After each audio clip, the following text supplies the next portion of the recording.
വിശുദ്ധ മത്തായി അറിയിച്ച നമ്മുടെ കർത്താവ് യേശു മിശിഹായുടെ പരിശുദ്ധ സുവിശേഷം 25-ാം അധ്യായം 31 മുതൽ 40 വരെയുള്ള തിരുവചനങ്ങൾ.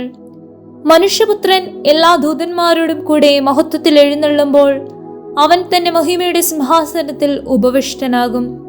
അവന്റെ മുൻപിൽ എല്ലാ ജനതകളും ഒരുമിച്ച് കൂട്ടപ്പെടും.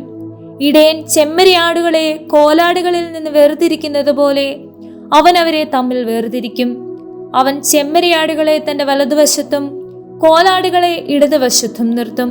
അനന്തരം രാജാവ് തന്റെ വലതുഭാഗത്തുള്ളവരോട് അരുളി ചെയ്യും, എന്റെ പിതാവിനാൽ അനുഗ്രഹിക്കപ്പെട്ടവനെ, വരുവിൻ, ലോകസ്ഥാപനം മുതൽ നിങ്ങൾക്കായി സജ്ജമാക്കിയിരിക്കുന്ന രാജ്യം അവകാശപ്പെടുത്തുവിൻ. എന്തെന്നാൽ എനിക്ക് വിശന്നു, നിങ്ങൾ ഭക്ഷിക്കാൻ തന്നു. എനിക്ക് ദാഹിച്ചു, നിങ്ങൾ കുടിക്കാൻ തന്നു. ഞാൻ പരദേശിയായിരുന്നു, നിങ്ങൾ എന്നെ സ്വീകരിച്ചു. ഞാൻ നഗ്നനായിരുന്നു, നിങ്ങൾ എന്നെ ഉടുപ്പിച്ചു. ഞാൻ രോഗിയായിരുന്നു, നിങ്ങൾ എന്നെ സന്ദർശിച്ചു. ഞാൻ കാരാഗ്രഹത്തിലായിരുന്നു, നിങ്ങൾ എൻ്റെ അടുത്തു വന്നു. അപ്പോൾ നീതിമാന്മാർ ഇങ്ങനെ മറുപടി പറയും, കർത്താവേ, നിന്നെ വിശക്കുന്നവനായി കണ്ട് ഞങ്ങൾ ആഹാരം നൽകിയതും ദാഹിക്കുന്നവനായി കണ്ട് കുടിക്കാൻ നൽകിയതും എപ്പോൾ? നിന്നെ പരദേശിയായി കണ്ട് സ്വീകരിച്ചതും നഗ്നനായി കണ്ട് ഉടുപ്പിച്ചതും എപ്പോൾ? നിന്നെ ഞങ്ങൾ രോഗാവസ്ഥയിലോ കാരാഗ്രഹത്തിലോ കണ്ട് സന്ദർശിച്ചത് എപ്പോൾ?